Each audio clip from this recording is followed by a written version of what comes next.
اللہ کے جانثاروں،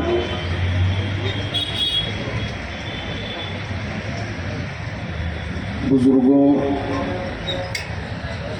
ہم عمر ساتھیوں، نوجوانوں، بچوں، السلام علیکم ورحمۃ اللہ وبرکاتہ۔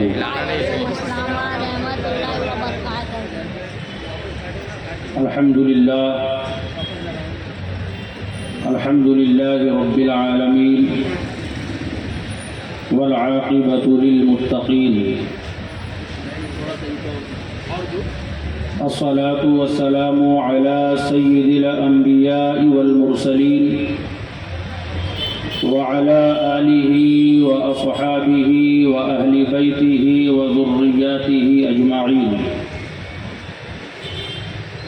اما بعد فاعوذ باللہ من الشیطان الرجیم، بسم اللہ الرحمن الرحیم۔ محمد رسول اللہ والذین معه اشداء علی الکفار رحماء بینہم تراہم رکعا سجدا یبتغون فضلا من اللہ ورضوانا۔ آمنت باللہ صدق اللہ العظیم وصدق رسوله النبی الامین المکین المہین الکریم،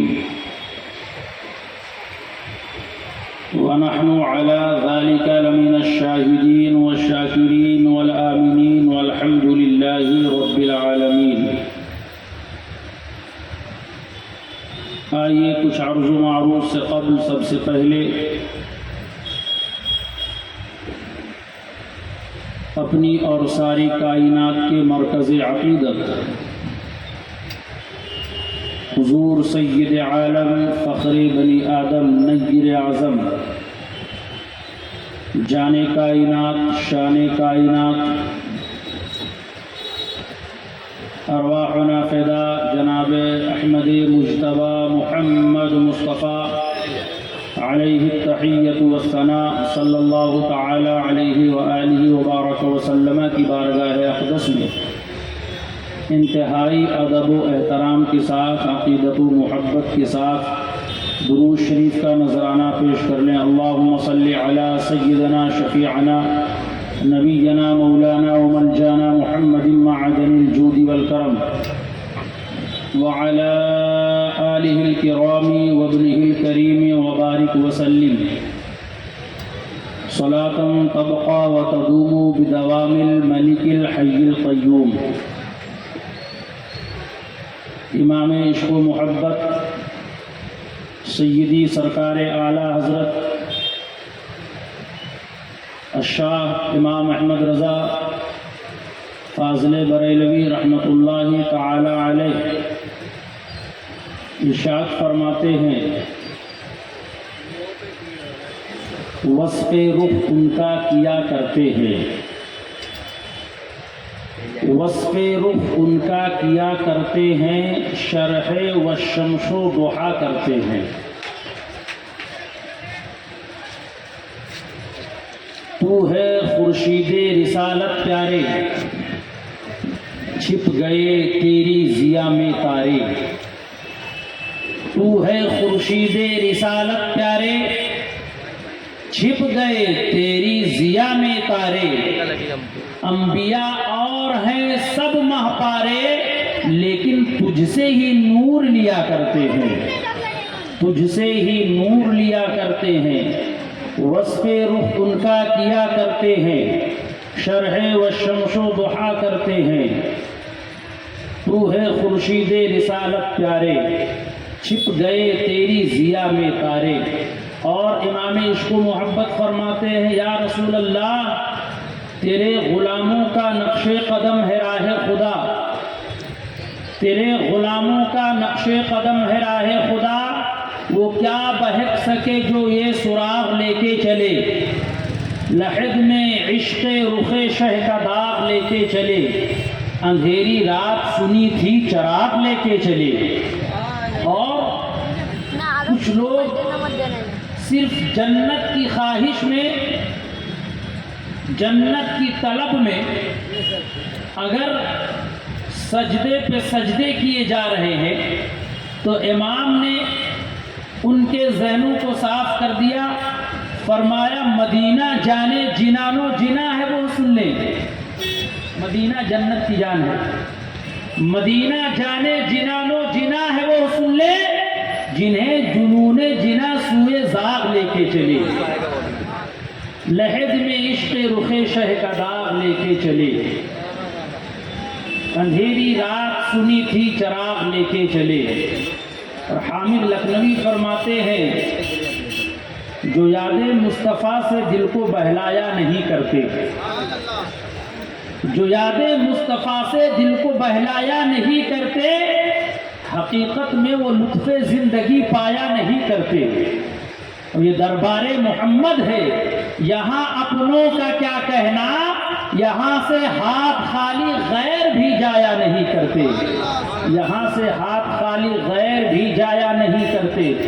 اور فرماتے ہیں محمد مصطفیٰ کے باغ کے سب پھول ایسے ہیں، محمد مصطفیٰ کے باغ کے سب پھول ایسے ہیں جو بن پانی کے تر رہتے ہیں مرجھایا نہیں کرتے، جو بن پانی کے تر رہتے ہیں مرجھایا نہیں کرتے، جو یاد مصطفیٰ سے دل کو بہلایا نہیں کرتے، حقیقت میں وہ لطف زندگی پایا نہیں کرتے۔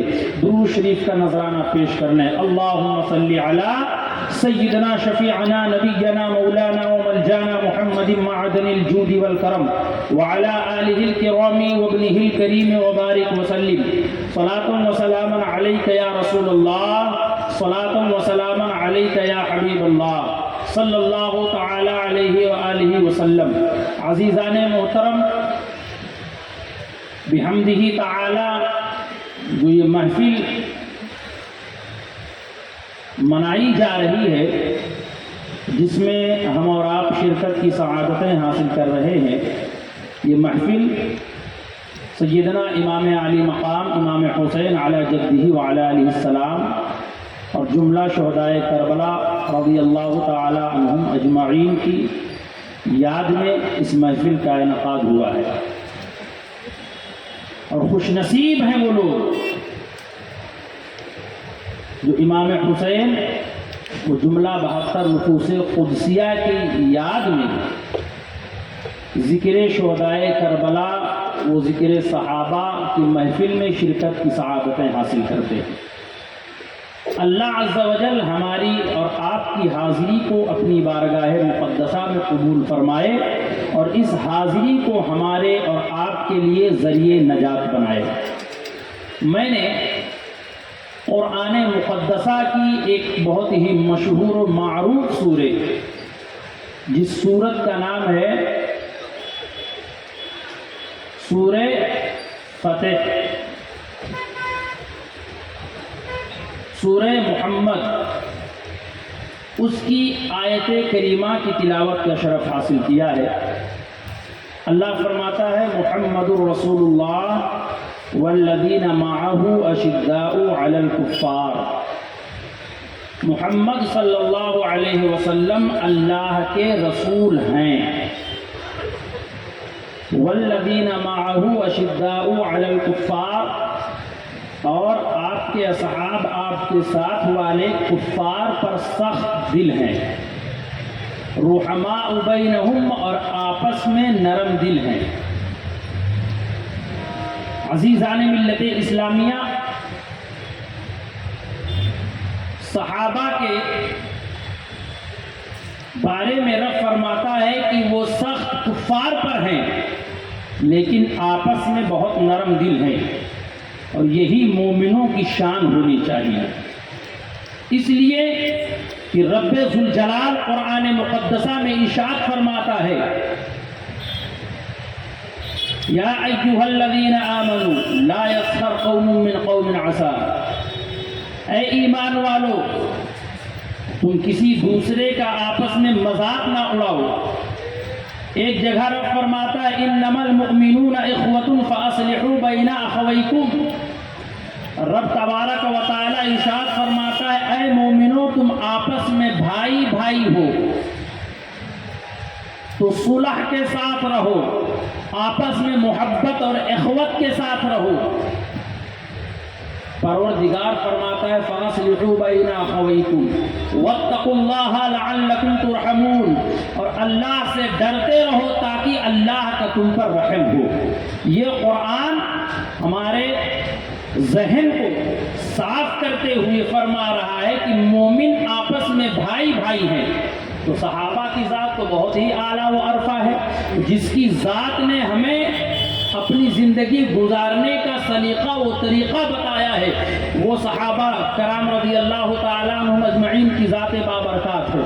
آج جس ذات پر میں گفتگو کرنے لگا ہوں، جسے دنیا عمر بن خطاب رضی اللہ تعالیٰ عنہ کے نام سے جانتی و پہچانتی ہے، جسے دنیا مراد مصطفیٰ کہا کرتی ہے، جسے دنیا عمر بن خطاب رضی اللہ تعالیٰ عنہ کہا کرتی ہے، اور ایسی شخصیت کے بارے میں آج اپنے عنوان کو آپ کے سامنے رکھنا چاہتا ہوں، جس شخصیت کا نام سن کر کے اپنے تو اپنے ہیں، غیر بھی کانپ جایا کرتے ہیں، وہ شخصیت کا نام حضرت عمر بن خطاب رضی اللہ تعالیٰ عنہ ہے۔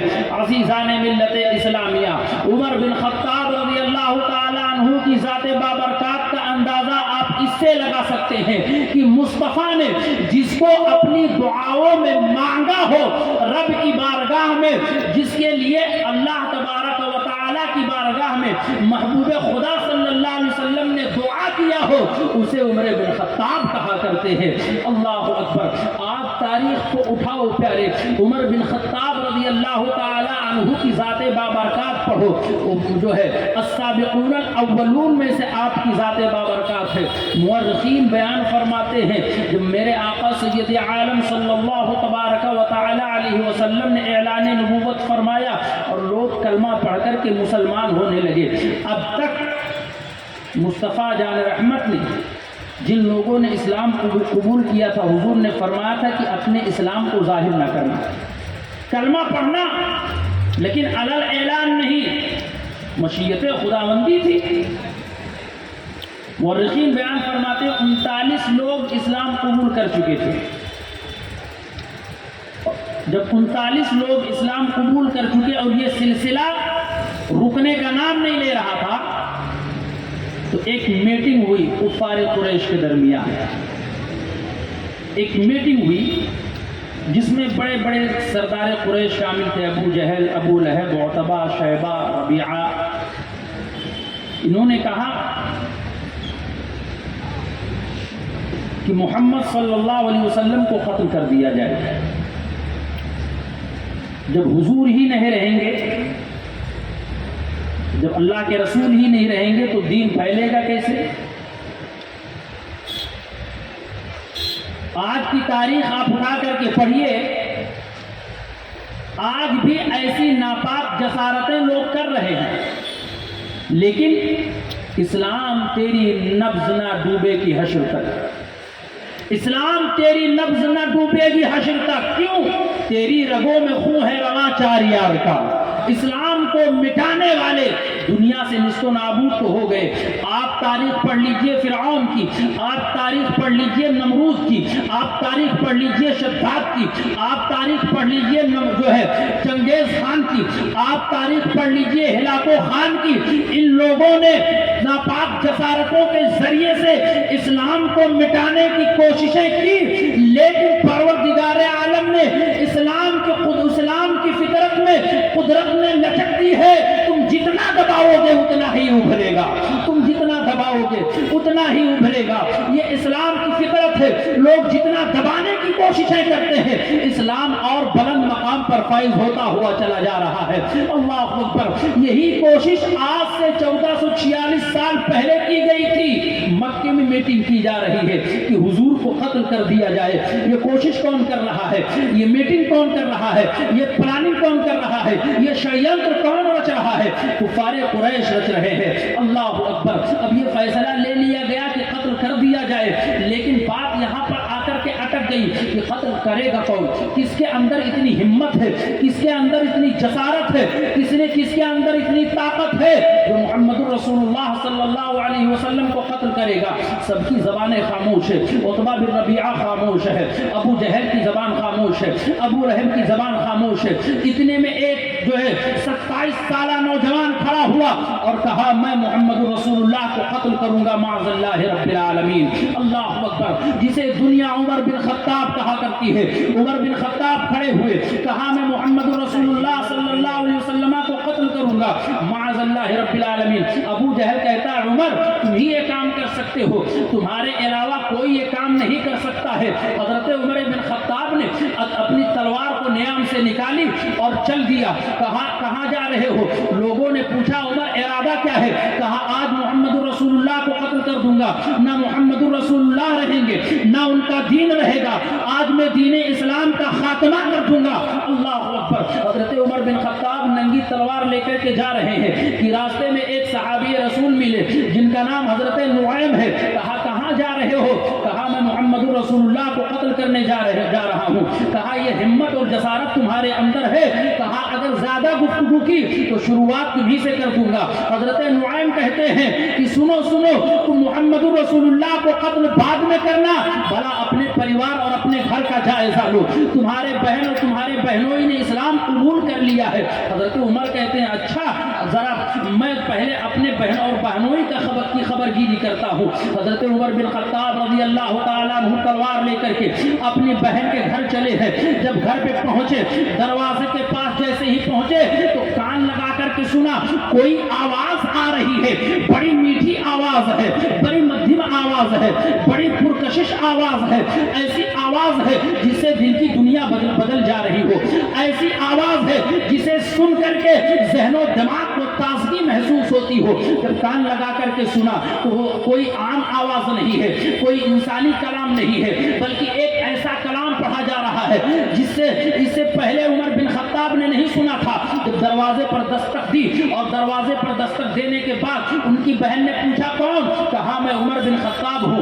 فوراً حضرت عمر بن خطاب رضی اللہ تعالیٰ عنہ کی آواز سن کر آپ کی فاطمہ آپ کی بہن حضرت فاطمہ بنت خطاب نے قرآن مجید کو چھپا دیا. آپ کے بہنوئی حضرت سعید رضی اللہ تعالیٰ عنہ چھپ گئے. آپ گھر میں داخل ہوئے, اپنی بہن سے پوچھنے لگے اے بہن ذرا تو یہ بتا اس سے پہلے تو کیا پڑھ رہی تھی, کیا تلاوت کر رہی تھی؟ تو آپ نے بہانہ بنا کر کے اپنی بات کو ٹال دیا. کہا نہیں ویسے ہم کلامی ہو رہی تھی. کہا یہ جو کلام پڑھا جا رہا تھا یہ کسی دنیا دار کا کلام نہیں ہے, اس سے پہلے عمر بن خطاب نے ایسا کلام نہیں سنا ہے. اللہ اکبر. عمر بن خطاب کہنے لگے میں نے سنا ہے تم نے اپنے باپ دادا کے دین کو چھوڑ دیا ہے, اپنے آبائی دین کو چھوڑ دیا ہے, تم نے محمد رسول اللہ کا کلمہ پڑھ لیا ہے.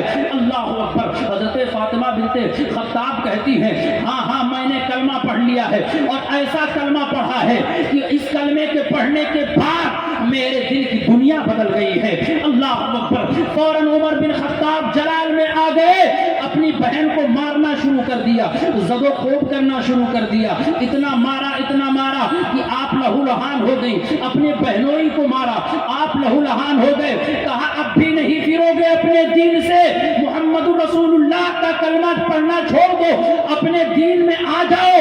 تو حضرت فاطمہ بنت خطاب بہت پیارا جواب دیتی ہے. کہا عمر سن, جس باپ کا تو بیٹا ہے اسی باپ کی میں بیٹی ہوں. اگر تو عمر بن خطاب ہے تو میں فاطمہ بنت خطاب ہوں. جان جاتی ہے تو جانے دو, مان جاتا ہے تو جانے دو, لیکن محمد رسول اللہ کا کلمہ چھوڑ دوں. مجھے یہ گوارا نہیں ہے, مجھے یہ منظور نہیں ہے. جو مان مانگو تو مان دیں گے, جو جان مانگو تو جان دیں گے, مگر یہ ہم سے نہ ہو سکے گا, نبی کا جاہو جلال دیں گے. عمر بن خطاب رضی اللہ تعالیٰ عنہ نے فرمایا اچھا ٹھیک ہے, ذرا وہ کتاب کو لا کر کے مجھے دو, میں بھی دیکھوں کہ وہ کون سی کتاب ہے جس میں اتنی طاقت ہے کہ جو ایک بار پڑھ لے اس کے دل کی دنیا بدل جاتی ہے.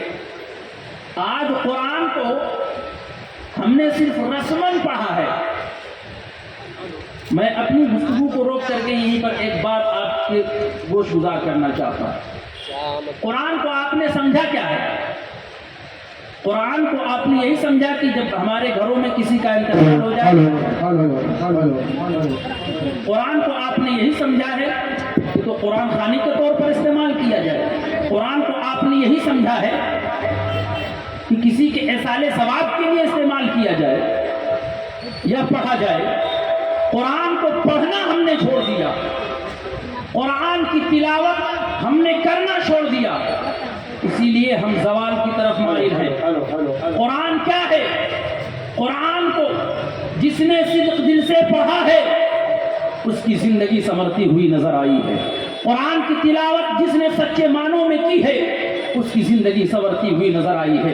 عزیزان ملت اسلامیہ، ہمارے معاشرے کا جو نظام بن چکا ہے کہ ہم قرآن خوانی کے لیے قرآن کریم کی تلاوت کرواتے ہیں۔ پہلی بات تو ہمیں قرآن پڑھنا ڈھنگ سے نہیں آتا، ہمارے بچوں کو قرآن کریم کی تلاوت کرنا ڈھنگ سے نہیں آتی ہے، ہم اپنے بچوں کو قرآن پڑھنا اتنا نہیں سکھاتے جتنا ہم دنیاوی معاملوں میں ملوث کرتے ہوئے نظر آ رہے ہیں۔ ہمارے بچوں نے قرآن اس طرح نہیں سیکھا جس طرح سے ہمارے اسلاف نے ہمیں سبق دیا تھا۔ قرآن تو وہ تھا کہ اگر آپ قرآن کی تلاوت کریں تو اللہ تبارک و تعالی آپ کے زندگی میں ایک انقلاب برپا کر دے، اللہ آپ کے لیے رزق کے اسباب مہیا کر دے، اللہ تبارک و تعالی آپ کے لیے رزق کی فراوانی مہیا کر دے، اللہ تبارک و تعالی آپ کے دل کی دنیا بدل دے۔ قرآن تو وہ لاریب کتاب تھی جس کو پڑھ کر کے حضرت عمر فاروق رضی اللہ تعالیٰ عنہ فاروق اعظم کے لقب سے سرفراز ہو گئے، حضرت ابو بکر نے پڑھا تو صدیق اکبر ہو گئے، عثمان نے پڑھا تو غنی ہو گئے، حضرت مولا علی نے پڑھا تو کرم اللہ تعالیٰ وجہہ الکریم ہو گئے، حیدر کرار ہو گئے۔ آپ قرآن پڑھو تو صحیح، قرآن تو وہ بڑا مقام ہے پیارے۔ اب میں آپ کو بتانا چاہتا ہوں، عمر فاروق اعظم کتاب منگا رہے ہیں، اے بہن وہ کتاب تو لا کر کے دے جس کو تو پڑھا کرتی تھی۔ حضرت عمر بن خطاب کی بہن نے کہا نہیں، یہ قرآن ہے، یہ دنیاوی کتاب نہیں ہے، یہ عام کتاب نہیں ہے، قرآن کو پڑھنے کے لیے پہلے پاکی ضروری ہے۔ قرآن میں اللہ فرماتا ہے لا یمسہ الا المطہرون، قرآن وہ کتاب ہے جس کو پاک لوگ ہی چھوتے ہیں۔ پتا چلا اگر آپ ناپاک ہے تو قرآن نہیں چھو سکتے، اگر آپ ناپاک ہے تو قرآن کی تلاوت نہیں کر سکتے، جب تک آپ پاک نہیں ہو جاتے تب تک قرآن چھو بھی نہیں سکتے، اگر آپ باوضو ہیں تبھی قرآن چھو کر کے اس کی تلاوت کر سکتے ہیں۔ اب قرآن کی لگن تو دیکھو، قرآن کی محبت تو دیکھو۔ وہ عمر جو اس سے پہلے اسلام سے دشمنی تھی، وہ عمر جو اس سے پہلے بانی اسلام سے دشمنی تھی، قرآن اپنی طرف کھینچ رہا ہے اور قرآن کے ذریعے سے محمد رسول اللہ صلی اللہ علیہ وسلم اپنی طرف کھینچ رہے ہیں۔ اللہ اکبر کبیرہ۔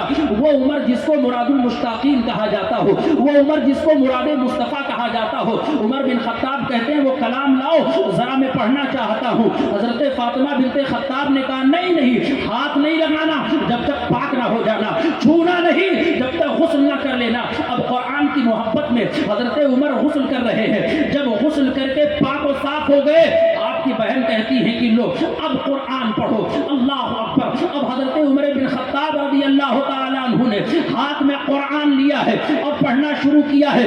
سورہ طٰہٰ کی تلاوت ہو رہی ہے، اننی انا اللہ لا الہ الا انا فاعبدنی واقم الصلاۃ لذکری۔ اللہ تبارک و تعالی قرآن میں فرماتا ہے اننی انا اللہ، بے شک میں ہی اللہ ہوں، اننی انا اللہ لا الہ الا انا فاعبدنی، میرے سوا کوئی خدا نہیں ہے تو میری ہی عبادت کرو۔ حضرت عمر فرماتے ہیں کہ جیسے ہی میں نے قرآن کریم کی تلاوت کی ہے عمر کے دل کی دنیا بدل گئی ہے۔ فاطمہ بنت خطاب سے کہتے ہیں اے بہن ذرا مجھے بھی محمد رسول اللہ کا پتہ بتا دو، اس لیے کہ ہے قول خدا، ہے قول نبی، فرمان نہ بدلا جائے گا، بدلے گا زمانہ لاکھ مگر قرآن نہ بدلا جائے گا۔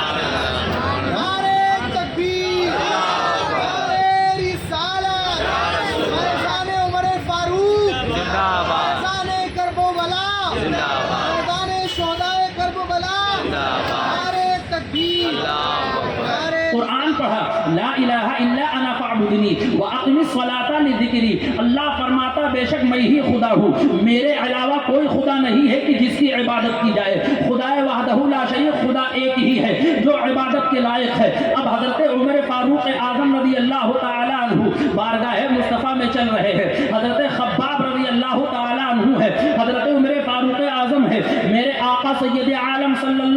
علیہ وسلم اس وقت حضرت ارقم کے گھر میں آرام فرما رہے تھے. حضرت امیر حمزہ بھی ہیں, حضرت ابو بکر صدیق بھی ہیں. یہ جانثار صحابہ حضور کی پہرے داری کر رہے ہیں, حضور کے دربان بنے ہوئے ہیں, دروازے پر کھڑے ہوئے ہیں. مصطفیٰ اندر آرام فرما رہے ہیں. دیکھا کہ ایک شخص آ رہا ہے جو لمبے قد کا ہے, ایک شخص آ رہا ہے جس کے ہاتھ میں تلوار ہے. اللہ اکبر. میرے پیارے آقا سید عالم صلی اللہ علیہ وسلم کی بارگاہ میں حضرت امیر حمزہ آپ کے چچا فرماتے ہیں یا رسول اللہ, عمر آ رہے ہیں جن کے ہاتھ میں تلوار ہے. مصطفیٰ فرماتے ہیں آنے دو, مصطفیٰ فرماتے ہیں آنے دو. اللہ اکبر. حضرت عمر جب قریب پہنچے, حضرت امیر حمزہ نے کہا کس نیت سے آئے ہو؟ کہا میرے پیارے آقا سید عالم صلی اللہ علیہ وسلم کہاں ہے, میں حضور سے ملاقات کرنا چاہتا ہوں. جیسے ہی حضرت عمر فاروق اعظم مصطفیٰ کی بارگاہ میں پہنچے تو آقا نے فرمایا عمر کیا اب بھی کلمہ پڑھنے کا وقت نہیں آیا ہے؟ فوراً عمر مصطفیٰ کے قدموں میں گر گئے. کہا یا رسول اللہ خبر گیری بعد میں کرنا, پہلے اپنا دامن مصطفیٰ پکڑائیے, کلمہ پڑھا کر مسلمان کر دیجیے. حضور نے دعا کی تھی, حضور نے دعا فرمائی تھی, اے پروردگار عالم, عمر اور ابو جہل میں سے جو تجھے محبوب ہو, جو تجھے پیارا ہو, اسلام کو اس سے غلبہ عطا فرما. پتہ چلا کہ عمر ابھی پہنچے نہیں ہیں بارگاہ مصطفیٰ میں, اور میرے آقا کی دعا بارگاہ مولا میں قبول ہو گئی ہے. اسی لیے تو بریلی کے امام, بریلی کے قلندر پکار اٹھتے ہیں کہ اجابت کسے ہے راہ نہایت کا جوڑا. ان کے بولیے سبحان اللہ. اجابت کا سہرا عنایت کا جوڑا, اجابت کا سہرا عنایت کا جوڑا, عنایت کا جوڑا. دلہن بن کے نکلی دعائے محمد, زہے عزت اعتلاء محمد کی ہے عرش حق زیر پائے محمد. میرے امام کہتے ہیں کہ رضا پل سے اب وجد کرتے گزریے, رضا پل سے اب وجد کرتے گزریے. کی ہے رب سلم دعائے محمد, زہے عزت و اعتلاء محمد. درود پاک پڑھیں اللہم صلی علی سیدنا شفیعنا نبینا مولانا وملجانا محمد معدن الجود والکرم وعلى آلہ الکرام وابنہ الکریم وبارک وسلم. صلاۃ و سلام علیک یا رسول اللہ, صلاۃ و سلام علیک یا حبیب اللہ صلی اللہ علیہ وسلم. پتہ چلا کہ حضور نے عمر کو اللہ سے مانگا, اور حضور مانگے اللہ نہ دے. حضور مانگے, حضور دعا کریں اور اللہ عطا نہ کرے, یہ ہو ہی نہیں سکتا ہے. اس لیے کہ میرے آقا سید عالم صلی اللہ علیہ وسلم کی مبارک زبان وہ ہے جس کے بارے میں قرآن فرماتا ہے وما ينطق عن الهوى ان هو الا وحی یوحی. قرآن فرماتا ہے مصطفیٰ کی زبان کے بارے میں کہ میرا نبی جب بولتا ہے تو ویسے کچھ بولتا نہیں, وہی بولتا ہے کہ حکم خداوندی اور وحی خدا ہوا کرتا ہے. وہ مصطفیٰ جس نے عمر کو مانگا ہو. اب جب حضرت عمر نے اسلام قبول کر لیا پیارے, جب اسلام لے آئے تو اب تک جو اسلام مصطفیٰ جان رحمت صلی اللہ علیہ وسلم نے فرمایا تھا کہ اپنے تک رکھنا, ظاہر نہ کرنا. عمر بن خطاب بارگاہ مصطفیٰ میں عرض کرتے ہیں یا رسول اللہ صلی اللہ علیہ وسلم کیا ہم حق پر نہیں ہیں؟ مصطفیٰ نے فرمایا بالکل ہم حق پر ہیں, ہمارے علاوہ کون حق پر ہوگا, ہم ہی حق پر ہیں جو خدا کی عبادت کرتے ہیں, خدائے وحدہ لا شریک کو ایک مانتے ہیں. یا رسول اللہ کیا ہمارا دین حق پر نہیں ہے؟ مصطفیٰ نے فرمایا بالکل ہمارا ہی دین حق ہے, جس کے بارے میں قرآن کہتا ہے ان الدین عند اللہ الاسلام. اللہ کے نزدیک جو سب سے پیارا دین ہے, اللہ کے نزدیک جو سب سے مقرب اور جو ہے مکمل دین ہے, وہی دین اسلام ہے, اسی کو دین اسلام کہا جاتا ہے. تو حضرت عمر کہتے ہیں یا رسول اللہ پھر ہم کعبے میں نماز کیوں نہ پڑھیں, یا رسول اللہ ہم کعبے میں خدا کی بندگی کیوں نہ کریں. مصطفیٰ نے فرمایا عمر ٹھہرو ذرا. کہا نہیں یا رسول اللہ, ہم کعبے میں علی الاعلان نماز پڑھیں گے, ہم کعبے میں خدا کی بارگاہ میں سجدہ کریں گے. اللہ اکبر. اور مصطفیٰ کے جانثار صحابہ ہیں, ایک طرف حضرت سیدنا امیر حمزہ ہے, ایک طرف حضرت عمر بن خطاب ہے, بیچ میں میرے آقا سید عالم صلی اللہ علیہ وسلم ہے, حضرت ابو بکر صدیق کی ذات ہے. پیارے آقا کعبہ معظمہ کے حدود میں پہنچ گئے. کفار مکہ کی نگاہیں ٹکٹکی باندھ کر کے دیکھ رہی ہیں, کون آ رہا ہے؟ عمر بن خطاب آ رہا ہے. کون آ رہا ہے؟ حضرت امیر حمزہ آ رہے ہیں. مصطفیٰ نے کعبے کے اندر علی اعلان عمر فاروق اعظم کی ساتھ میں نماز ادا فرمائی, خدا کی بارگاہ میں سجدہ کیا. کسی بھی کافر کے اندر ہمت نہیں تھی جو مصطفیٰ کو نماز پڑھنے سے روکے. کسی کے اندر ہمت نہیں تھی, کسی کے اندر ہمت نہیں تھی. عمر فاروق اعظم کو کوئی روک دے؟ اچھا, آپ نے جب اسلام قبول کیا, اسلام دن بدن بڑھتا گیا, تو آپ کو یہ بتاتا چلوں کہ حضرت عمر بن خطاب رضی اللہ تعالیٰ عنہ نے حضور سے پہلے مکے سے مدینہ ہجرت فرمائی.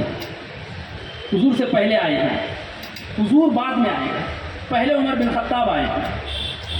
جب آپ نے ہجرت کی, اس سے پہلے جب آپ نے اسلام قبول کر لیا تو تلوار نکالی اور گئے, دروازہ کھٹکھٹایا ابو جہل کے پاس. چونکہ ابو جہل بن ہشام حضرت عمر بن خطاب کا ماموں ہے. دروازہ کھٹکھٹایا, ابو جہل نے کہا کون؟ کہا میں عمر ہوں, میں نے کلمہ پڑھ لیا. تو حضرت عمر بن خطاب نے جب اتنا فرمایا تو ابو جہل کہتا ہے نہیں نہیں, ایسا ہرگز نہیں کرنا. عمر بن خطاب کہتے ہیں میں ایسے کئی کفار کے دروازوں پر گیا اور میں نے علی اعلان کہا کہ میں نے کلمہ پڑھ لیا, جس کو جو کرنا ہے کر لے. لیکن عمر بن خطاب جس کے بارے میں مصطفیٰ فرماتے ہیں لا نبی بعدی, میرے بعد کوئی نبی نہیں آئے گا. لا نبی بعدی نبی لکان عمر, اگر میرے بعد کوئی نبی ہوتا تو عمر بن خطاب کی ذات ہوتی. مجھ پر اللہ نے نبوت کا دروازہ بند کر دیا ہے, اگر میرے بعد کوئی نبی ہوتا اگر تو عمر بن خطاب کی ذات ہوتی. وہ عمر جب آپ نے ہجرت کیا ہے مدینہ منورہ کی جانب علی الاعلان ہجرت, کسی کے اندر یہ جرت نہیں کہ عمر فاروق اعظم کو روک لے, کسی کے اندر یہ ہمت نہیں کہ عمر فاروق اعظم رضی اللہ تعالیٰ عنہ کو روک لے. اللہ اکبر. اور جب سے آپ نے اسلام قبول کر کیا ہے, اللہ نے آپ کی ذات سے اسلام کو اتنا غلبہ عطا فرمایا ہے. 22 لاکھ مربع میل پر آپ کی حکومت تھی. 22 لاکھ مربع میل پر آپ کی حکومت تھی. آپ نے ہر غزوے میں شرکت کی ہے, چاہے وہ غزوہ احد ہو, چاہے وہ غزوہ خندق ہو, چاہے وہ غزوہ بدر ہو, چاہے وہ غزوہ خیبر ہو. ہر غزوے میں مصطفیٰ کے شانہ بشانہ رہے ہیں. اللہ کے رسول سید عالم صلی اللہ علیہ وسلم حضرت عمر سے اتنا پیار فرمایا کرتے تھے کہ جس کے بارے میں حضرت عمر کے بارے میں مصطفیٰ فرماتے ہیں جس نے عمر سے دوستی کی محبت کی اس نے اپنے نبی سے محبت کی, اور جس نے عمر سے بغاوت کی اس نے اپنے نبی سے بغاوت کی. اللہ اکبر. اس لیے میرے پیارے آقا فرماتے ہیں اس لیے کہ اللہ تبارک و تعالی عمر سے محبت فرماتا ہے. وہ عمر کی ذات بابرکات ہے. پیارے آپ کی ذات بابرکات وہ ہے کہ آپ کے رائے کے موافق اللہ تبارک و تعالی نے 22 جگہوں میں قرآن مقدسہ کی آیت کریمہ نازل فرمائی ہے. آپ کے رائے کے موافق جس کے بارے میں اللہ نے قرآن مقدس میں آیت کریمہ نازل فرمائی ہو وہ کوئی عام ذات نہیں ہے بلکہ اللہ کا محبوب, اللہ کے رسول کا محبوب عمر فاروق اعظم کی ذات ہے. آپ دیکھیں ذرا, میں آپ کو بتاتا چلوں کون سی آیت ہے قرآن مقدسہ کی. وہ آیت پڑھیے. پہلے جب پردے کا حکم نازل نہیں ہوا تھا تو حضور کی بارگاہ میں صحابہ آتے تھے, حضور سے سوال کرتے تھے, مسئلے پوچھتے تھے اور چلے جاتے تھے. حضرت عمر بن خطاب نے دیکھا کہ امہات المومنین بھی رہتی ہیں اور صحابہ آتے ہیں, لوگ آتے ہیں, حضور سے سوال کرتے ہیں, مسئلے پوچھتے ہیں. تو حضور صلی اللہ علیہ وسلم سے ارشاد فرماتے, حضور صلی اللہ علیہ وسلم کی بارگاہ میں عرض کرتے ہیں عمر یا رسول اللہ مجھے یہ پسند نہیں ہے کہ امہات المومنین جلوہ بار ہوں اور لوگ آتے جاتے رہے. میں یہ چاہتا ہوں کہ پردے کا معقول انتظام رہے, امہات المومنین پردہ کریں. آج کے اس ماڈرن زمانے میں, آج کے اس ماڈرن دور میں جب ہمارے قوم کی بچیاں نقاب پہن کر کے اسکولوں اور کالجوں میں جاتی ہیں تو طرح طرح سے لوگ انگشت نمائی کرتے ہیں, طرح طرح سے اعتراض کرتے ہیں, اور ماڈرن خیال کے لوگ کہتے ہیں کہ پردے کا حکم قرآن و حدیث میں کہا ہے. میں کہتا ہوں عقل کے اندھو, تمہیں قرآن صحیح سے پڑھنا نہیں آتا. اگر قرآن پڑھے ہوتے تو آج یہ کہنے پر مجبور نہ ہوتے. تم بھی یہی کہتے کہ ہے قول خدا, ہے قول نبی, فرمان نہ بدلا جائے گا, بدلے گا زمانہ لاکھ مگر قرآن نہ بدلا جائے گا. نعرہ تکبیر, نعرہ رسالت, عظمت فاروق اعظم, عظمت فاروق اعظم, نعرہ تکبیر. آج یہ کہنے کی ضرورت نہ پڑتی. اللہ نے تو پردے کا حکم عہد نبوی میں قرآن میں نازل فرمایا. اب آیت سنو, اللہ فرماتا ہے 22ویں پارے میں وَإِذَا سَأَلْتُمُوهُنَّ مَتَاعًا فَاسْأَلُوهُنَّ مِنْ وَرَاءِ حِجَابٍ. کہتے ہیں حجاب کا ذکر قرآن میں کہا ہے. میں کہتا ہوں عقل کے اندھو پڑھو تو قرآن سنو. حجاب کا ذکر قرآن میں موجود ہے. اور امہات المومنین کے بارے میں اللہ نے قرآن مقدسہ میں عمر فاروق اعظم کے رائے کے موافق نازل فرمائی وَإِذَا سَأَلْتُمُوهُنَّ مَتَاعًا فَاسْأَلُوهُنَّ مِنْ وَرَاءِ حِجَابٍ. یا رسول اللہ, لوگ آپ سے سوال کرنے کے لیے آتے ہیں, جب آتے ہیں تو امہات المومنین بے پردہ ہے, یا رسول اللہ پردے کا انتظام کیجئے. اسی وقت سے اللہ کے رسول نے فرمایا یہ تو امہات المومنین ہے, صبح قیامت تک میری امت میں جتنی عورتیں آئیں گی قرآن کے موافق اللہ نے سب کو پردے کا حکم دے دیا ہے. ہماری مائیں اور بہنیں, ہمارے قوم کی بچیاں, ہمارے قوم کی بیویاں جو پردہ کرتی ہیں, پردے میں بھلائی ہے, پردے میں عزت ہے, پردے میں وقار ہے. اور کوئی بھی چیز بے پردہ ہو جاتی ہے تو اس کی خوبصورتی ختم ہو جاتی ہے. کوئی بھی چیز بے پردہ ہو گئی تو اس کا وقار مجروح ہو جاتا ہے. کسی میٹھی چیز کو کھلے میں رکھ دیجئے, اس کے ارد گرد چونٹیاں منڈلانے لگیں گی اور اس پر چینٹیاں رہنے لگیں گی. اور وہی میٹھی چیز کو ڈھک کر کے رکھیے تو نہ اس پر مکھی بیٹھ سکتی ہے, نہ اس پر چینٹی اپنا منہ مار سکتی ہے, نہ کوئی کیڑے اس پر اپنا منہ مار سکتے ہیں. بلا تمثیل یہی حکم جو ہے پردے کے بارے میں ہے. جب تک با پردہ ہے عزتیں سلامت ہے, اور جب اپنے آپ کو ہماری قوم کی بچیاں یا کوئی بھی عورت ہو بے پردہ کر دے گی, سب کی نگاہیں ہیں, کون کس کی نگاہوں پر پابندی لگائے گا, درندگی پر کون پابندی لگائے گا. آج آپ دیکھیے کہ ریپ کی شرح میں اضافہ ہوتا جا رہا ہے, ریپ کے کیسز بڑھتے جا رہے ہیں. اس کی وجہ یہ ہے کہ پردے کا معقول جو انتظام تھا پردہ اٹھا لیا گیا ہے, اور پردے سے ہمارے قوم کی بچیوں نے اجتناب کرنا شروع کر دیا. میں کہتا ہوں آج بھی تو رسول اللہ کے احکام پر عمل کر لے اور فاطمہ کی بازی بن جا, پردے کو اپنا لے.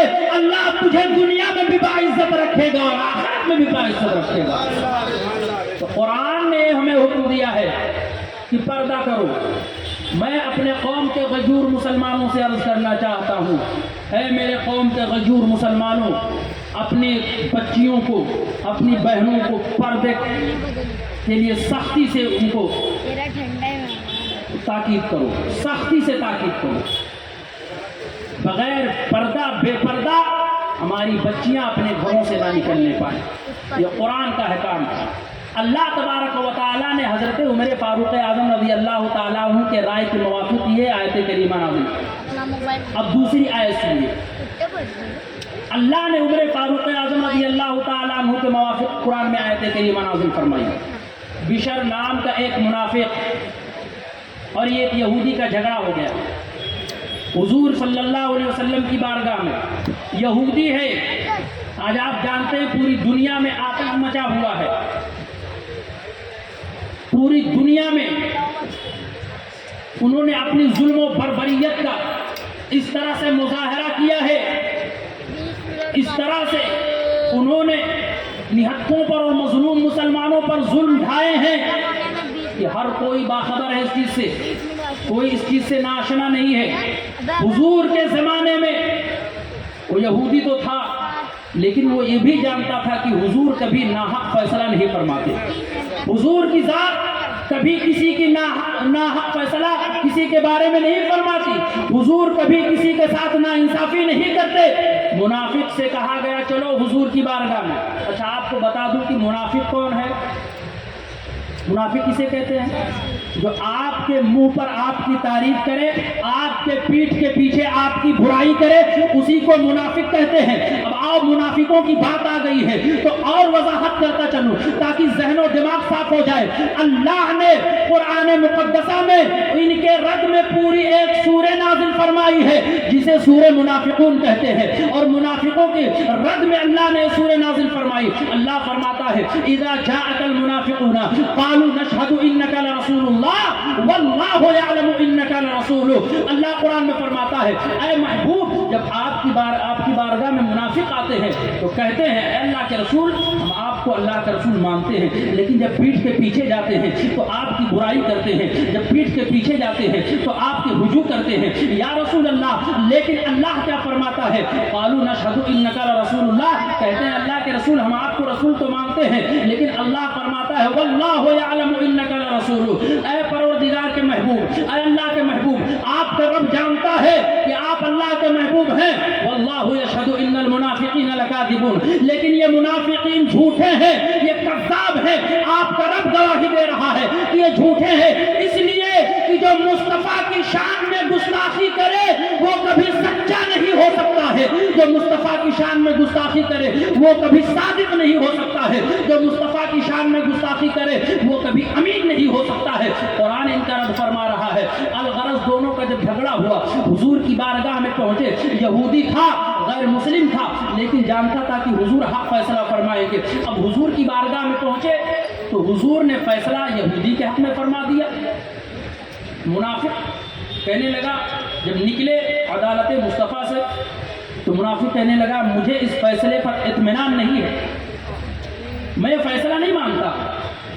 تو یہودی کہنے لگا کیا بات کر رہے ہو, آپ کے نبی نے فیصلہ فرمایا اور آپ ہی نہیں مانتے. آپ کے نبی نے فیصلہ فرمایا اور آپ ہی نہیں مانتے. اس دور میں بھی کچھ ایسے لوگ پائے جاتے ہیں جو کہتے ہیں ہم نبی کو مانتے ہیں لیکن نبی کی نہیں مانتے.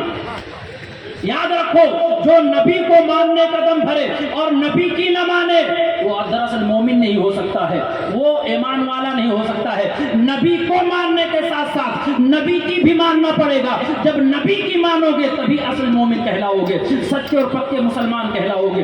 عزیزان ملت اسلامیہ, اس نے کہا چلو عمر بن خطاب کی بارگاہ میں ان سے فیصلہ لے لیں گے. دونوں گئے, یہودی اور منافق. عمر بن خطاب کی بارگاہ میں پہنچے, کہا ہم آپ کی بارگاہ میں ایک مقدمہ لے کر کے آئے ہیں, اس کا فیصلہ درکار ہے. تو یہودی نے کہا کہ ہم آپ کے نبی کی بارگاہ میں گئے تھے, حضور نے فیصلہ ہمارے حق میں فرما دیا تھا, لیکن اس کو منظور نہیں ہے, یہ آپ سے فیصلہ کروانا چاہتا ہے. کہا ٹھیک ہے ٹھہرو, میں ابھی فیصلہ کیے دیتا ہوں. حضرت عمر بن خطاب رضی اللہ تعالیٰ عنہ اپنے گھر میں گئے, تلوار فاروقی نکالی اور نکالنے کے بعد جلال فاروقی میں اپنی تلوار کو لہرایا اور فوراً منافق کی گردن مار دی اور کہا سن, جو نبی کا فیصلہ نہ مانے عمر ان کے حق میں یہی فیصلہ کیا کرتا ہے, عمر ان کے حق میں یہی فیصلہ کیا کرتا ہے. اللہ اکبر. اب مدینے میں ایک شور مچ گیا کہ عمر نے تو ایک مسلمان کو قتل کر دیا, عمر نے تو ایک کلمہ پڑھنے والے کو قتل کر دیا. اللہ اکبر. یہ خبر حضور کی بارگاہ میں پہنچی. حضور سے فرمایا صحابہ نے یا رسول اللہ عمر نے تو ایک مومن کو قتل کر دیا, عمر نے تو ایک کلمہ پڑھنے والے کو قتل کیا ہے. تو رسول اللہ صلی اللہ علیہ وسلم کا فرمان سنو اور اپنے ایمان کو تازگی بخشو. میرے آقا فرماتے ہیں زمین ادھر سے ادھر ہو سکتی ہے, ذریعہ اپنا رخ بدل سکتی ہے, لیکن میرا عمر کبھی مسلمان کو قتل نہیں کر سکتا ہے. اللہ اکبر کبیرہ. میرے آقا سید عالم صلی اللہ علیہ وسلم فرماتے ہیں میرا عمر کبھی مسلمان کو قتل نہیں کرے گا. میرے رب نے جب محبوب کی ادا دیکھی اور عمر فاروق اعظم کا مرتبہ دیکھا, فرمایا کہ جبریل سدرہ پر ٹھہرنے کا وقت نہیں ہے, جاؤ میرے محبوب کی بارگاہ میں چلے جاؤ, آیت قرآنی لے کر کے چلے جاؤ اور عمر بن خطاب کے سامنے قرآن مقدسہ کی آیت کریمہ پڑھ کر کے سنا دی. کون سی آیت پڑھی؟ اللہ فرماتا ہے آیت سنو پارہ نمبر 5 سورہ نساء، اللہ فرماتا ہے فَلَا وَرَبِّكَ لَا يُؤْمِنُونَ حَتَّى يُحَكِّمُوكَ فِي مَا شَجَرَ بَيْنَهُمْ ثُمَّ لَا يَجِدُوا فِي أَنفُسِهِمْ حَرَجًا مِّمَّا قَضَيْتَ وَيُسَلِّمُوا تَسْلِيمًا۔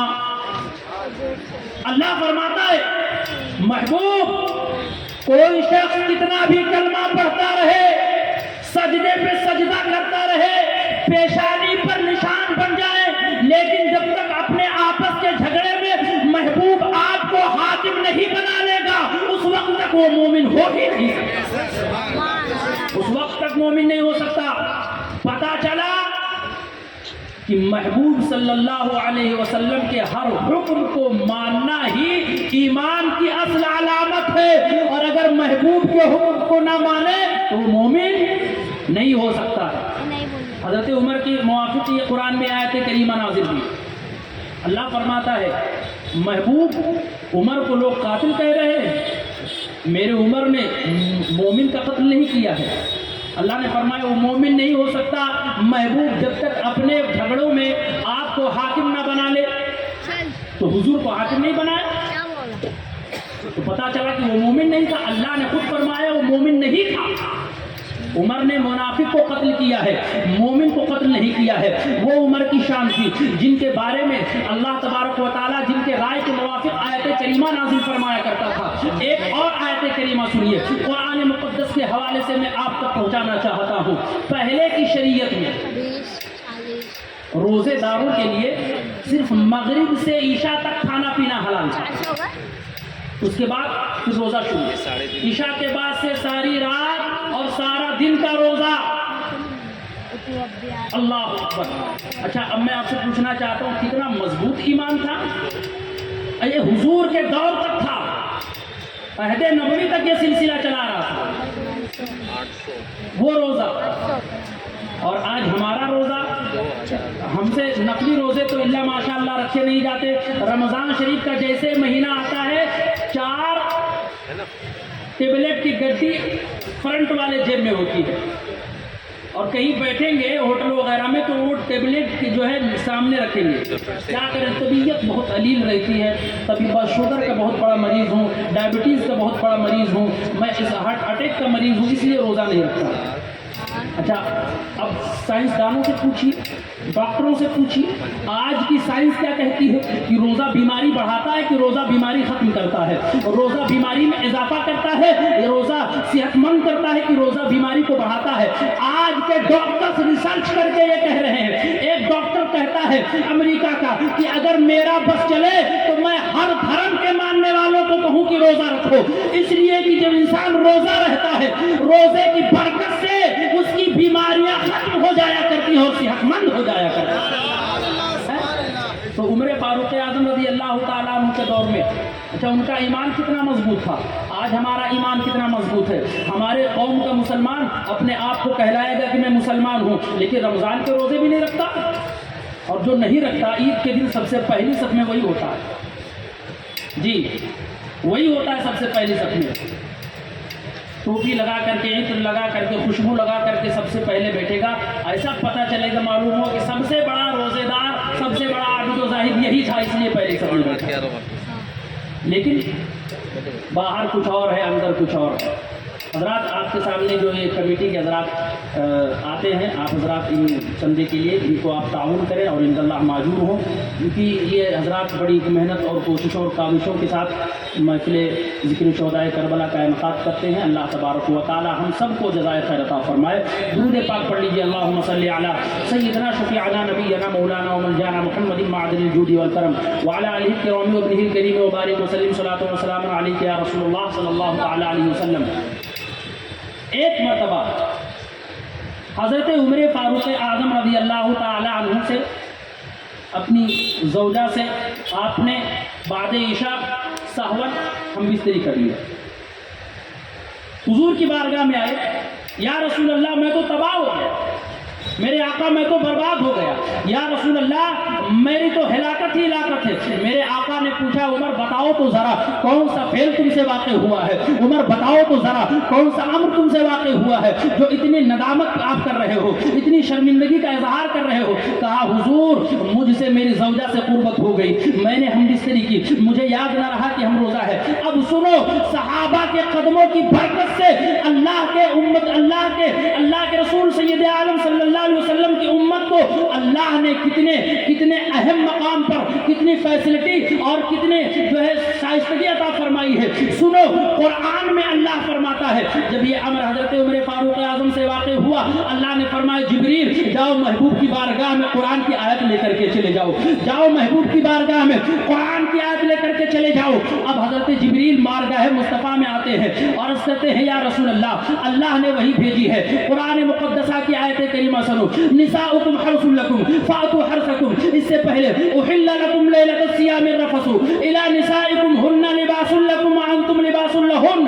اے محبوب صلی اللہ علیہ وسلم, آپ اپنی امت کو پڑھ کر کے سنا دیجئے, احل لکم لیلۃ الصیام الرفث, رات میں روزہ رکھنا آپ کے لیے اللہ تبارک و تعالیٰ نے معاف فرما دیا ہے. اب ساری رات کھا سکتے ہو, اب ساری رات پی سکتے ہو, اب ساری رات اپنی بیویوں کے ساتھ رہ سکتے ہو. یہ قرآن مقدسہ کی آیت کریمہ حضرت عمر فاروق اعظم کے موافق نازل ہو گئی. پتہ چلا کہ عمر کی وہ ذات ہے جس سے اللہ بھی محبت فرماتا ہے, اللہ کے رسول بھی محبت فرماتا ہے. نعرہ تکبیر, نعرہ رسالت, عظمت عمر فاروق, نعرہ تکبیر. سنیے, اگر عمر فاروق اعظم رضی اللہ تعالیٰ عنہ نے حضور کی بارگاہ میں یہ مقدمہ نہ پیش کیا ہوتا تو آج میں تو کہتا ہوں 90% انسان روزہ نہیں رکھ پاتا. ہم مغرب کے بعد سے لے کر کے صبح صادق تک کھاتے ہیں پیتے ہیں. ہمارے لیے حضرت عمر فاروق اعظم رضی اللہ تعالیٰ عنہ کے دور سے اللہ نے یہ ہمارے لیے جو ہے سہولت عطا فرما دی. یہ کس کی دین ہے؟ عمر فاروق اعظم رضی اللہ تعالیٰ عنہ, جن کے شان کے موافق اللہ نے قرآن مقدسہ میں آیت کریمہ نازل فرمائی. وہ عمر فاروق اعظم رضی اللہ تعالیٰ عنہ کی ذات بابرکات ہے پیارے. اور میں کہتا ہوں آپ تاریخ پڑھو اور اپنے بچوں کو پڑھاؤ, اپنے بچوں کو اپنے اسلاف کی تاریخ پڑھنے کے لیے کہو, ورنہ ہمارے بچے دوسری دنیا میں جا رہے ہیں. دھیرے ان کی ذہنیت بدل رہی ہے, ان کا فکر بدل رہا ہے. آج ہمارے سامنے دنیاوی لوگ جو اس وقت ایکٹیو ہیں ان کی تاریخیں تو ہے. ہم بڑے سے بڑے بزنس مین کے لیے کہیں گے آپ بل گیٹس کی تاریخ پڑھیے, آپ امبانی کی تاریخ پڑھیے, آپ فلاں کی تاریخ پڑھیے, لیکن ہم اپنے بچوں کو نہیں کہیں گے بیٹا سب سے بڑے بزنس مین حضور کے غلاموں میں ہیں, حضور کے غلام ہیں. اگر سب سے بڑا بزنس مین دیکھنا ہے صدیق اکبر کی ذات دیکھ لو, اس سے بھی بڑا بزنس مین دیکھنا ہے عثمان غنی کی ذات دیکھ لو. ارے عثمان غنی تو اتنے بڑے بزنس مین تھے کہ جن کے مال 70 اونٹوں پر لد کر چلا کرتے تھے. اللہ اکبر کبیرہ. ہمیں اپنے بچوں کو قرآن پڑھانا چاہیے, اپنی تاریخیں پڑھانا چاہیے. عمر فاروق اعظم رضی اللہ تعالیٰ عنہ کو پڑھو کیسے حکومت کی ہے. آپ نے اپنے دارالحکومت میں, آپ کی حکومت میں اللہ نے اسلام کو اتنا غلبہ عطا فرمایا کہ آپ ہی کی حکومت میں قیصر و کسریٰ فتح ہوا ہے. آپ کی حکومت میں اللہ تبارک و تعالیٰ نے اتنے بڑے مقام پر اسلام کو بلندگی عطا فرمائی ہے. مورخین نقل کرتے ہیں, ذرا سنو. اور اللہ تبارک و تعالیٰ نے وہ شہر بھی فتح عطا فرمائے جو اس سے پہلے عہد نبوی میں خلافت صدیقی میں نہ ہو سکے تھے. شہر مدائن حضرت آپ ہی کے دور حکومت میں فتح ہوا. شہر رے آپ ہی کے دور حکومت میں فتح ہوا. اور شہر جو ہے قادسیہ آپ ہی کے دور حکومت میں فتح ہوا. اس کی تاریخ تو ملاحظہ فرماؤ. بیت المقدس آپ ہی کے دور حکومت میں سب سے پہلے فتح کیا گیا. آپ تاریخ کو پڑھو مسلمانوں. حضرت عمر فاروق اعظم رضی اللہ تعالیٰ عنہ کی وہ ذات ہے. آپ کو اللہ نے صاحب کشف و کرامات بنایا تھا. اللہ نے غیب کا علم آپ کو بھی عطا فرمایا تھا. اب لوگ یہیں پر اعتراض کرتے ہیں کہ غیب کا علم تو صرف اللہ کو ہے اور کسی کو ہے ہی نہیں. میں آپ کے سامنے تاریخ رکھتا ہوں. حدیث پاک سنیے. حضرت عمر بن خطاب مسجد نبوی میں آئے نے جمعہ کے وقت منبر پر بیٹھ کر کے خطبہ دے رہے ہیں, اور آپ نے جو لشکر کشی کی تھی, شہر ایران میں ایک شہر ہے آذربائیجان کے نام سے جو آج مشہور ہے، وہ شہر، وہاں پر حضرت ساریہ رضی اللہ تعالیٰ عنہ اسلامی لشکر کے ساتھ جنگ لڑ رہے ہیں۔ آپ منبر رسول پر خطبہ دے رہے ہیں، جمعہ کا وقت ہے، خطبہ آپ نے دینا بند کر دیا، فرمایا یا ساریۃ الجبل، یا ساریۃ الجبل، یا ساریۃ الجبل، 3 مرتبہ فرمایا، اے ساریہ پہاڑ کی جانب دیکھو، اے ساریہ پہاڑ کی جانب دیکھو، اے ساریہ پہاڑ کی جانب دیکھو۔ اللہ اکبر۔ آپ فرماتے ہیں کہ میں نے آئین خطبہ عطا فرمایا، جو یہ الفاظ کہے تھے، ایک وقت آتا ہے جب مسلمانوں کو اللہ نے فتح عطا فرمائی، جب مسلمانوں کو اللہ نے غلبہ عطا فرمایا، اسلامی لشکر مدینہ طیبہ میں پہنچا، اور پہنچنے کے بعد میں جب عدالت فاروقی میں حاضر ہوا، لوگ حاضر تھے، حضرت ساریہ سے پوچھتے ہیں، اے ساریہ بتاؤ، حضرت عمر فاروق اعظم رضی اللہ تعالیٰ عنہ نے آپ کو آواز دی تھی، کیا آواز پہنچی تھی؟ تو حضرت ساریہ کون ہے؟ صحابی رسول ہے۔ ہمارا اور آپ کا عقیدہ ہے، سنیوں کا عقیدہ ہے کہ جو اللہ کے رسول کا صحابی بھی ہو وہ کبھی جھوٹ نہیں بولتا، اس لیے کہ اللہ کا رسول سچا، اللہ کے رسول کے صحابی سچے۔ سبحان اللہ، سبحان اللہ۔ وقت ہے درود پاک پڑھ لیجیے، اللہم صلی علی سیدنا شفیعنا نبینا مولانا ومنجانا محمد بارک وسلم، صلاۃ و سلام علیک یا رسول اللہ صلی اللہ علیہ وسلم۔ ساریہ سے پوچھا گیا، ساریہ بتاؤ، آپ کو پکارا مدینے سے گیا اور آپ نے ایران میں رہ کر کے آواز سنی؟ حضرت ساریہ کہتے ہیں، سنو، حضرت ساریہ کہتے ہیں جب میں حالت جنگ میں تھا، اس اسلامی لشکر کفار سے نبرد عازمہ تھا، میں نے ایک آواز سنی کہ اے ساریہ پہاڑ کی جانب جاؤ، پہاڑ کی جانب دیکھو۔ آواز تو آ رہی تھی لیکن آواز دینے والا کوئی نظر نہیں آ رہا تھا۔ جب میں نے کان لگا کر کے سنا تو سنا کہ یہ عمر بن خطاب آواز دے رہے ہیں، اور جب میں نے اپنی نگاہ اٹھا کر کے دیکھی تو پیچھے کفار کا لشکر تھا۔ میں نے اس طرف کفار کے لشکر کی طرف اسلامی لشکر کے رخ کو موڑ دیا۔ اللہ نے فتح عطا فرمائی، اللہ نے غلبہ عطا فرمایا۔ جب ساریہ بارگاہ فاروق میں پہنچتے ہیں تو عمر فاروق آپ نے آواز لگائی تھی تو کہا ہاں میں نے منبر رسول سے بیٹھ کر کے آذربائیجان کا نظارہ کر لیا اور دیکھ لیا کہ اسلامی لشکر کو کفار نے گھیر لیا ہے۔ تو میں بے ساختہ برجستہ پکار اٹھا، پکارنے کے بعد میں کہا اے ساریہ پہاڑ کی جانب جاؤ۔ اب میں آپ سے پوچھنا چاہتا ہوں، اس وقت کون سے سیٹلائٹ کا زمانہ تھا؟ اس وقت کون سے ٹیلی فون کا زمانہ تھا؟ اس وقت کون ٹیلی کام کا زمانہ تھا؟ نہ اس وقت انٹرنیٹ تھا، نہ اس وقت سیٹلائٹ تھا، نہ اس وقت کوئی جو ہے اور آلہ موجود تھا۔ آج جدید ترین چیزیں ہمارے پاس موجود ہیں، ہمیں فون لگانا ہو تو فوراً فون اٹھاؤ، اور اب تو بہت ساری آسانیاں ہیں۔ اب صرف فون سے نہیں، ویڈیو کالنگ پہ بات کرو۔ اب تو 5G لے لیجئے، 4G لے لیجئے، جیو دھن لے لیجئے، جس سے انسان نیٹ میں اتنا مشغول ہو گیا ہے۔ آج ہمارے بچوں کا معاملہ یہ ہے، صرف نیٹ، شارٹ ویڈیو اور جو ہے تمام طرح سے لہو و لعب میں مبتلا نظر آ رہے ہیں۔ اے میرے قوم کے غیور مسلمانوں، موبائل وہیں تک استعمال کرو جہاں تک آپ کی ضرورت ہو، موبائل وہیں تک استعمال کرو جہاں تک آپ کے فائدے کی چیز ہو، ورنہ اسی موبائل نے بڑے لوگوں کو تباہ کر دیا ہے، اسی موبائل نے بڑے لوگوں کو گمراہ کر دیا ہے۔ اس وقت کوئی موبائل نہیں تھا، حضرت عمر فاروق اعظم نے کیسے آواز دیا؟ تو عمر فاروق اعظم کہتے ہیں یہ جو میں نے منبر رسول پر بیٹھ کر کے آذربائیجان کا نظارہ کیا ہے، یہ میرا کچھ نہیں ہے، یہ جو کچھ ہے اللہ کے رسول کی دین ہے، اللہ کے رسول کی عطا کردہ چیزیں ہیں۔ میں آپ سے پوچھنا چاہتا ہوں، جب عمر کی نگاہ ولایت میں اتنا دم ہے کہ مدینے سے بیٹھ کر کے آذربائیجان دیکھ لیتے ہیں، تو مصطفیٰ کے نگاہ نبوت کا عالم کیا ہوگا؟ میرے آقا امام اہل سنت فرماتے ہیں اور کوئی غیب کیا، تم سے نہا ہو بھلا یا رسول اللہ، جب نہ خدا ہی چھپا تم پہ کروڑوں درود، جب نہ خدا ہی چھپا تم پہ کروڑوں درود۔ یہ مصطفیٰ کے غلاموں کا معاملہ ہے پیارے، مصطفیٰ کریم صلی اللہ علیہ وسلم کے چاہنے والوں کا معاملہ ہے۔ حضرت عمر بیٹھ کر مدینے میں ایران کو ملاحظہ فرما رہے ہیں، اور آج کچھ لوگ کہتے ہیں کہ حضور کو علم غیب ہی نہیں تھا۔ جا کے عمر سے پوچھو جا کر حضرت ساریہ سے پوچھو تمہاری ہمت ہے اتنی تم صحابہ کی شان میں گستاخی کر دو، اگر ادنا سے گستاخی کیے ایمان کا جنازہ نکل جائے گا، تمہیں خبر ہی نہیں۔ لہذا ہمیں صحابہ کرام سے بے لوث عقیدت و محبت کرنی چاہیے۔ عمر فاروق اعظم رضی اللہ تعالیٰ عنہ کے وہ ذات بابرکات ہے پیارے، عمر فاروق اعظم کی ذات کو کہاں تک ملاحظہ فرماؤ گے؟ اللہ نے وہ مقام و مرتبہ حضرت عمر فاروق اعظم کو بخشا تھا۔ آج دنیا میں بڑے بڑے حکمران آپ ہی کی تھیوری کے تحت اور آپ ہی کے طرز حکومت کی طرف حکومت کرنا چاہتے ہیں، لیکن عمر فاروق اعظم کی حکومت دیکھو، آج کی حکومت دیکھو۔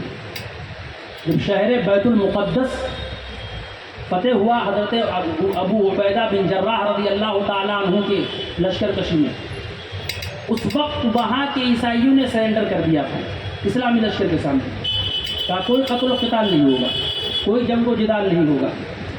آخری بات کہہ کر گفتگو ختم کر رہا ہوں، آخری بات کہہ کر کے گفتگو ختم کر رہا ہوں، انشاءاللہ پھر کوئی جنگ و جدال کوئی قتل و قتال نہیں ہوگا۔ ابو عبیدہ بن جراح نے لکھا کہ یہاں کی چابیاں عیسائی اسی وقت حوالے کریں گے جب آپ خود آ جائیں گے۔ اچھا، وہاں کے بڑے بڑے پادریوں نے اپنی کتاب میں پڑھا تھا کہ بیت المقدس اسی کے ہاتھ پر فتح ہوگا جس کے کپڑوں پر پیوند لگے ہوں گے، جس کے کپڑوں پر پیوند لگے ہوں گے۔ ایک غلام ہوگا، ایک آقا ہوگا، جب وہ آئے گا تو اس کا غلام اس کی سواری پر سوار ہوگا اور آقا اس کی نکیل پکڑ کر کے چل رہا ہوگا۔ عزیزان ملت اسلامیہ، وقت ہو چکا ہے، انشاءاللہ تبارک و تعالی پھر اپنی گفتگو کو یہی سیکشن میں آگے بڑھانے کی کوشش کروں گا اور عمر فاروق اعظم رضی اللہ تعالیٰ عنہ کی شان آپ کے سامنے رکھنے کی جسارت کروں گا۔ اللہ تبارک و تعالی ہمیں اور آپ کو سیدنا عمر فاروق اعظم رضی اللہ تعالیٰ عنہ کی محبت میں جینے اور مرنے کی توفیق و رفیق عطا فرمائے، ان کے نقش قدم پر چلنے کی توفیق و رفیق عطا فرمائے۔ پروردگارہ ہماری اور آپ کی حاضری کو اپنی بارگاہ مقدسہ میں قبول فرمائے۔ استغفر اللہ ربی من کل ذنب واتوب الیہ وما علینا الا البلاغ۔ السلام علیکم ورحمۃ اللہ وبرکاتہ۔ کھڑے ہو کر صلاۃ السلام۔